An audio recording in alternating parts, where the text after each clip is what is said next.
Kegemilangan Sultan Aceh pertama itulah yang direkam Syekh Ahmad Zainuddin Asy-Syafi'i Al-Malibari, yang merupakan murid dari ulama tersohor Ibnu Hajar Al-Haytami. Dalam kitabnya Tuhfatul Mujahidin fi Ba'di Akhbaril Burtukaliyin, Syekh Zainuddin Asy-Syafi'i menulis, "Dan mereka, orang-orang Portugis, semoga Allah mengalahkan mereka, mendatangkan berbagai barang dari negeri-negeri yang jauh. Mereka menjadi ramai dan bertambah banyak di kawasan. Para penguasa berbagai pelabuhan menuruti kehendak mereka sehingga mereka sepenuhnya menguasai pelabuhan-pelabuhan tersebut. Pelayaran hanya dapat dilakukan dengan jaminan keamanan dari mereka. Perdagangan dan kapal-kapal mereka bertambah banyak, dan sebaliknya, perdagangan muslimin di luar kapal-kapal dan benteng-benteng yang mereka bangun makin merosot. Tiada seorang pun yang dapat merebut kota-kota pelabuhan itu selain Sultan yang Mujahid, Ali Al-Asy. Semoga Allah menerangkan kuburnya. Karena Sultan Ali Al-Asy lah yang telah membuka Sumatera dan menjadikannya Darul Islam. Semoga Allah membalas kebaikannya untuk kaum muslim dengan sebaik-baik balasan." Kalau kita perhatikan makam Sultan Ali Mugoyatsya, di situ ada kalimat menarik yang terpampang di inskripsi makamnya. Al-Ghazi fil barri wal bahri yansuruhullah. Ya. Bahwasanya Sultan Ali Mugoyatsya itu juga dikenal sebagai Al-Ghazi, ya, petarung fil barri wal bahri.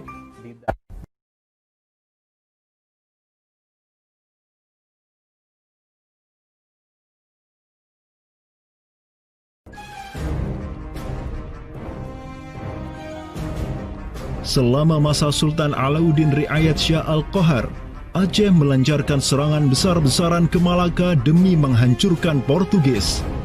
Serangan-serangan itu dilaksanakan pada tahun 1537, 1564, dan 1568. Pada serangan yang ketiga di tahun 1568, armada raksasa berkekuatan 15.000 Ghazi Aceh, 400 Janissaris dari Khilafah Uthmaniyah, dan 200 meriam monster karya para ahli senjata Uthmaniyah berangkat ke Malaka yang dikomando langsung oleh Sultan Alauddin Riayat Shah Al-Qahar. Portugis yang bercokol di Malaka benar-benar kewalahan dan hancur berantakan ketika diserang bertubi-tubi oleh pasukan Aceh.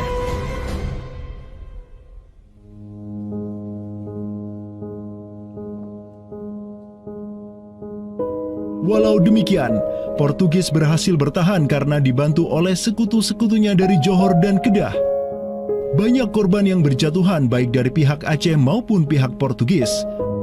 Begitu pula ada beberapa Janissaris Uthmaniyah yang turut gugur dalam jihadnya di kawasan Nusantara ini. Ada satu daerah di kawasan Bandar Aceh ini, Bandar Aceh Darussalam itu Kampung Bitai. Itu tempat para tentara-tentara Turki syahid, kemudian dimakamkan di Bitai.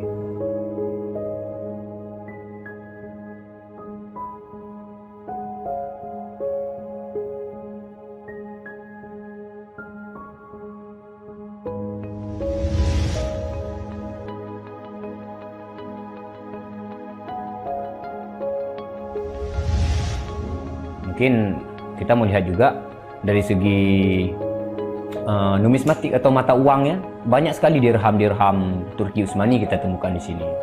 Ini adalah Gampung Pande, sebuah rawa kumuh yang terletak di tepi pantai Kutaraja, Banda Aceh. Semenjak tahun 2006, tempat ini sudah dijadikan sebagai tempat pembuangan akhir untuk sampah dan tinja. Kemudian sempat pula ingin dibangun di atasnya instalasi pengolahan air limbah atau IPAL oleh Pemda setempat. Namun siapa sangka, di tempat yang nasibnya begitu menyedihkan hari ini, di tahun 2013 lalu, telah ditemukan tidak kurang dari 6.000 keping dinar dan dirham yang dicetak oleh Khilafah Utsmaniyah dan Kesultanan Aceh. Dari Sultan Sulaiman Al-Qanuni kita temukan di sini. Kemudian Sultan Murad juga kita temukan di sini. Gampung Pande yang merupakan salah satu kawasan Islam tertua di Aceh, di mana di sanalah terdapat ribuan makam tokoh-tokoh penting Islam yang datang dari seluruh penjuru negeri. Dan beginilah nasibnya sekarang, terhinakan oleh orang-orang yang melupakan sejarah besarnya, tak tersentuh oleh peradaban modern yang durhaka kepada sejarah Islamnya. Walau demikian, kenangan tentang mereka takkan pernah hilang dan akan terus teringat oleh anak cucu kita.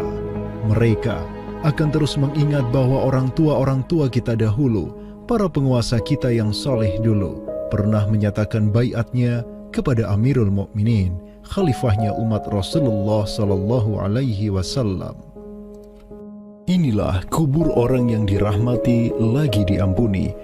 Dialah Al-Ghazi, sang petarung di jalan Tuhan semesta alam, penentang kaum kafir dan musyrikin, pecinta kaum fakir dan miskin, Sultan Alauddin Riayat Syah, naungan Allah di muka bumi, putra Sultan Ali Mughayat Syah.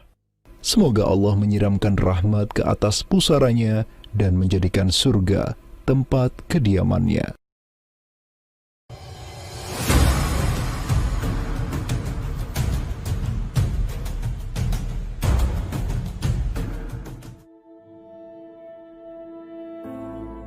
Seiring angin Katulistiwa yang terus merayu, gelora Islam juga terus melaju dari Aceh, Jawa, dan terus menyusur ke arah timur sampai ke Jaziratul Muluk, Kepulauan Raja-Raja. Di Maluku, yang juga dikenal sebagai Kepulauan Rempah-Rempah, ada begitu banyak raja yang berkuasa di masing-masing pulaunya.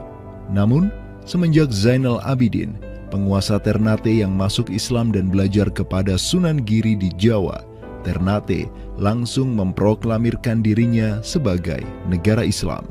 Langkah politis Sultan Ternate ini pun secara cepat diikuti oleh penguasa-penguasa lain di Maluku, sehingga negeri dengan ratusan pulau ini menjadi sebuah darul Islam. Tatkala Portugis menaklukkan Malaka, sang jenderal Portugis Alfonso de Albuquerque mengirim 3 kapal di bawah pimpinan Francisco de Serrao. Mereka berhasil mencapai Maluku, kemudian berbasis di Pulau Ambon, Banda, dan Seram.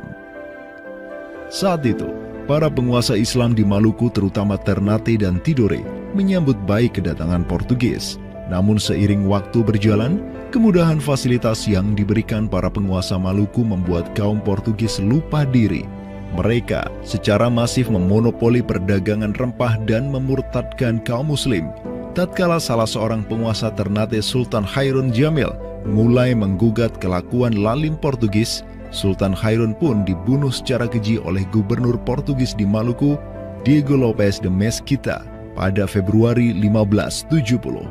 Pasca tragedi tersebut, tahta Kesultanan Ternate dipimpin Sultan Babullah Datuk Syah bin Hairun, seorang sultan yang segera menjadi ancaman mematikan bagi kedudukan Portugis di Maluku. Dengan pasukan laut raksasanya, Sultan Babullah menyerbu setiap benteng Portugis yang ada di Maluku. Segala kapal dan bala bantuan yang hendak dikirim untuk Portugis dari Goa dan Malaka diblokade oleh pasukan Babullah. Persenjataan kaum muslim Maluku pun cukup membuat Portugis gemetaran. Karena selain menggunakan panah, tombak dan pedang, Sultan Babullah juga menggunakan meriam monster hasil buah tangan Janissaris Utsmaniyah. Sultan Babullah itu mempekerjakan sekitar 20 ahli militer dari Khilafah Utsmaniyah. Gitu. Nah, orang-orang Utsmaniyah ini ahli militer dan mereka itu ahli juga persenjataan. Pasukan-pasukan persenjataan itu diproduksi oleh orang-orang Utsmani ini dan mereka itu mengajarkan kepada orang-orang Maluku, pasukan Sultan Babullah, untuk membuat senjata.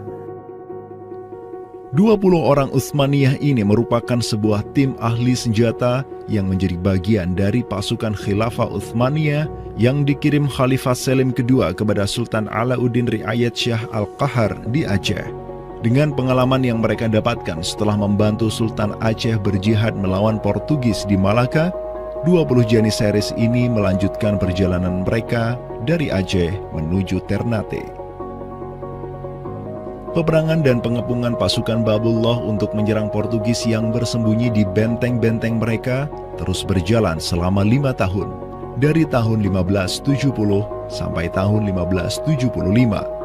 Akibat pengepungan tersebut, kaum Portugis amat menderita dengan kelaparan, sampai-sampai mereka memakan anjing, tikus, sampai cicak demi bertahan hidup. Hingga akhirnya pada 27 Desember 1575, Portugis mengibarkan bendera putih. Mereka pergi dari Maluku untuk selama-lamanya dengan rasa malu yang tiada terperi.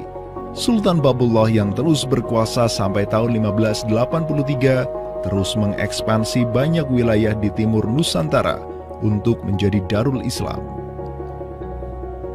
Raja Makassar, Karaeng Bonto Langkasa, berhasil Babullah Islamkan sehingga Makassar menjadi Darul Islam.